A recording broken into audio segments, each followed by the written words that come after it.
Hello বন্ধুরা, এটা হলো রানীর বাড়ি। চলো আজকে রানীর বাড়িতে কি হচ্ছে সবাই দেখতে থাকো। এটা রানীর ঘর। এখানে রানী, তানিয়া আর মিষ্টি ঘুমোচ্ছে। আরে আরে কি ব্যাপার বড় বৌমা, ও বড় বৌমা, আমার চাটা দিয়ে যাও নাকি? কখন থেকে বসে আছি। আরে রে মা, বদ্দি তো আজকে এখনো ঘুম থেকেই ওঠেনি। আমি ভাবলাম কতই না দেরি হয়ে গেছে, আমি তাড়াতাড়ি রান্নাঘরে এসে দেখছি বদ্দিই নেই। সে কি গো, বড় বৌমা এখনো ঘুম থেকে ওঠেনি?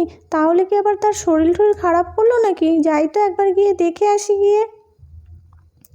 সত্যিই তো, বড় বৌমা তো এত বেলা পর্যন্ত ঘুমায় না। আরে ও বড় বৌমা, আরে আরে তোমার কি শরীর খারাপ নাকি? কত বেলা হয়ে গেল, শরীরটা ভালো নেই? না না মা, ভোরবেলা টয়লেট থেকে গিয়ে ঘুমিয়ে পড়েছি, টেরই পাইনি। তার মধ্যে আবার ফোনে অ্যালার্ম দিতে ভুলেই গেছিলাম। যাক যাক, অনেকটাই বেলা হয়ে গেছে, চলেন চলেন গিয়ে আমি আপনার চাটা করে দিই। যাক গে, তাও ভালো, আসো। আমি আবার ভাবলাম তোমার শরীরটা বোধহয় খারাপ হয়েছে। আরে এই মিষ্টি, অনেকটাই বেলা হয়েছে, ওঠ রে তাড়াতাড়ি। আমি আজকে একদমই উঠবো না, আমার আজকে চাই চাই। আরে আরে জানিস তো তানিয়া দিদি, আমি একটা বুদ্ধি এঁটেছি, এর আগের বার মা কিছুই কিনে দেয়নি। আরে আরে কী ব্যাপার মিষ্টি, তানিয়া এখনো ঘুম থেকে ওঠোনি? ওঠো ওঠো ওঠো। আরে আরে আমার গলা পেয়ে আবার চাদর মুড়ি দিল, তার মানে নিশ্চয়ই রাগ হয়েছে মহারানীর। আরে এই মিষ্টি, হ্যাঁ হ্যাঁ হ্যাঁ পিসেমশাই, মিষ্টির না খুব রাগ হয়েছে। এর আগের বার তুমি ওকে সান্তার সাজানোর কিছুই কিনে দাওনি। ওহো, তাহলে এবার চল চল, মা এখন রান্না করছে, এই সুযোগে কিনে নিয়ে আসি। আরে আরে এই বলে চললো তারা সান্তাটি সাজানোর জিনিস কিনতে। কিন্তু সেই দোকানে এসে দেখছে দোকানে তো কোনো লোকই নেই। মহা মুশকিলে পড়লো তো।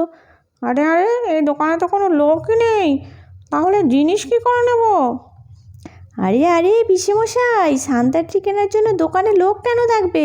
দেখতে পাচ্ছ না চারিদিকে মাঠঘাটের ভেতরে দোকান, এটা সান্তার দোকান। আরে আরে সেটা আবার কি?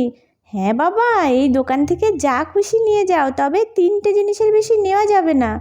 আরে আরে আরে বিনে পয়সায়? এ তো মার খাওয়ার ধান্দা। এই এই দেখ দেখ মিষ্টি, এদিকে আয়, কত জিনিস, চল চল, আমি না নিয়ে নি পছন্দ করে। হ্যাঁ, এরপরে অনেক লোক চলে আসবে। হ্যাঁ হ্যাঁ ঠিকই বলেছিস রে তানিয়া দিদি, আমিও এখান থেকে নিয়ে নিই। এই তো আমার নেওয়া হয়ে গেছে, চল চল এবার বাড়ির দিকে যাই। কত মজা হবে, বাড়ি গিয়ে সান্তা ট্রি সাজাবো, চল চল। হ্যাঁ হ্যাঁ চল, আমিও না এই দুটোই নেবো, এর থেকে বেশি কিছু আর নেবো না, বাকিদের জন্যও তো রাখতে হবে। বাকিরা এসে যদি না দেখে তাহলে শান্তা আমাদের উপর ভীষণই রেগে যাবে। ভালো লাগলে একটা লাইক করে দিও।